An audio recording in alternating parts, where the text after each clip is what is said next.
Hey guys, how you going? Hope you're all doing very well. This afternoon I'm going to be doing another movie review. This movie is a horror film from the United States, English language, released in the year 2019, directed by Joe Begos, and this film is called VFW.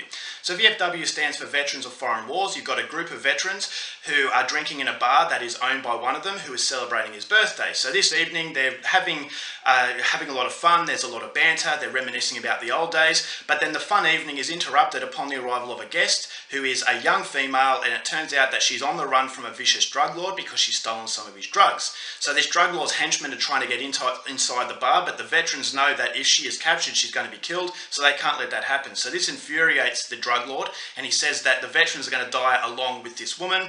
So what the veterans do in order to protect her and protect themselves, they barricade themselves inside the bar, and they're going to start to repel the attacks of these henchmen in a very brutal way. So whether or not they can survive the night is something you're going to have to find out for yourself, because that's as far as I'm going with my synopsis. Now my thoughts on VFW. Joe Begos is quickly becoming one of my favourite directors. Now, he made a film called Almost Human. That was his first movie that I really saw from him.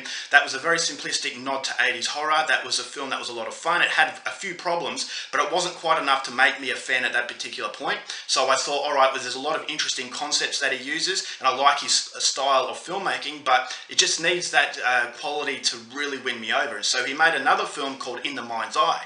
Now, that was a science fiction horror film. Once again, it's throwback to 80s, and that was a movie that capitalised on the mistakes of Almost Human, but I still wasn't tipped over. It was just, I thought, I need that one film to make me a genuine Joe Begos fan, and that one film came in his next experience called Bliss. Now, I've reviewed Bliss. If you want a detailed sort of analysis of that film, please check out that review. But Bliss was a different take on a vampire genre. It was very, very different to what you would associate with vampire horror films. And it was just a drug-fueled, hellish nightmare. It was a descent into a world where you didn't want to be a part of, but you couldn't help but watch. And that was incredibly entertaining. And that was the film that made me a fully fledged fan.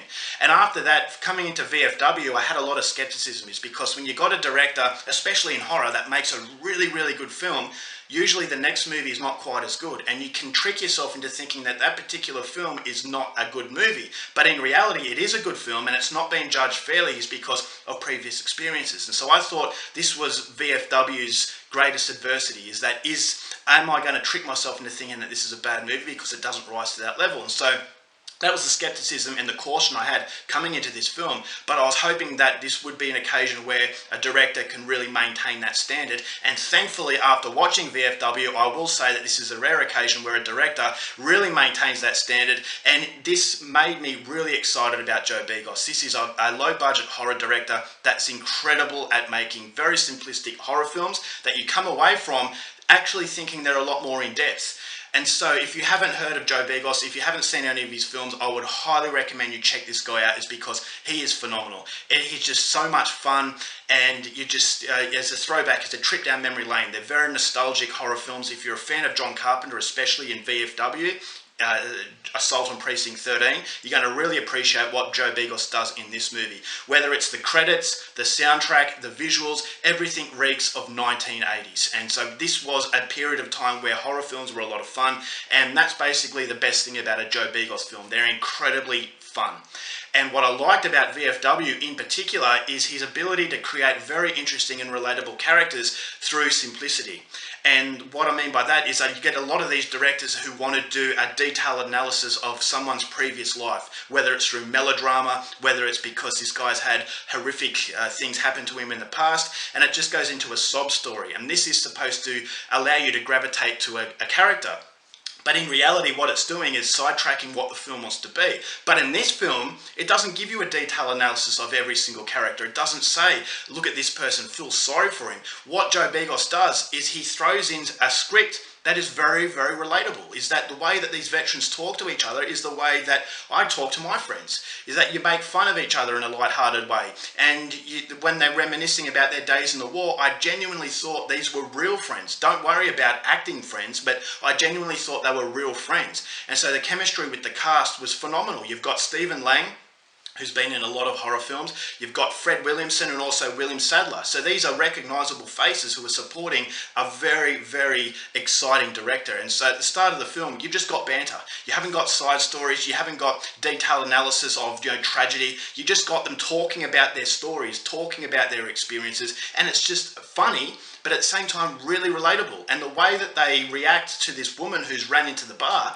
they don't just dismiss her, they genuinely care for her and they want to protect her. So immediately you really want to see them pull through. And this is what, this is a fine example of making characters likeable because they're relatable. And the reason why they're relatable is because they're using language that you can relate to. Is that this is, I genuinely felt as though they were friends. And so at the start of the film, for the first 10 or 15 minutes, there is banter. And because the banter is funny and the banter is relatable, it's never boring.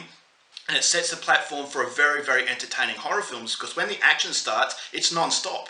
And so I thought, all right, well, these genuine friends, they're going to have to go to war again. And they go to war in a very fun way as these henchmen are trying to come into the bar. And basically, that's what the film is about. This bar has become a battleground and you're never quite sure who's going to come out on top. Is because some people die that you don't expect to die.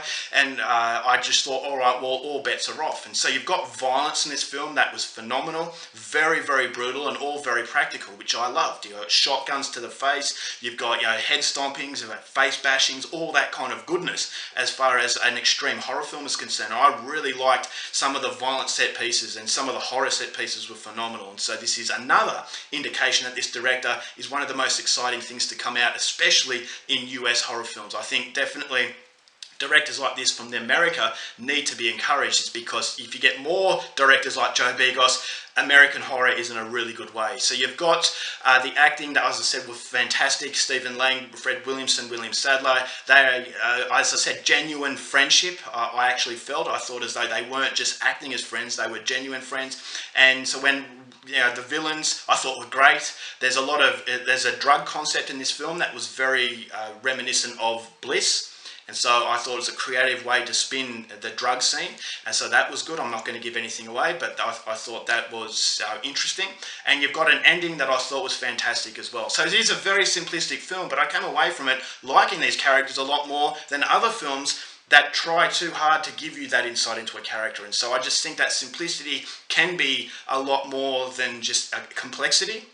And this is definitely an indication of that. So I don't really have any criticism of this movie, is that it is self-aware. It is a nod to John Carpenter films. It's a nod to 80s horror films, which is the case with all of his movies. And so this is just another indication that Joe Begos is a very exciting talent. And it's a director that I would highly recommend you check out his catalogue, because if VFW and Bliss especially are anything to go by, then I can't wait to see what he has in the future. So VFW, a hell of a lot of fun. I loved it. I'm going to give this movie 4 stars. Alright guys, that's it for my review. Hope you enjoyed it. Till next time, keep watching movies and I'll see you later. Bye.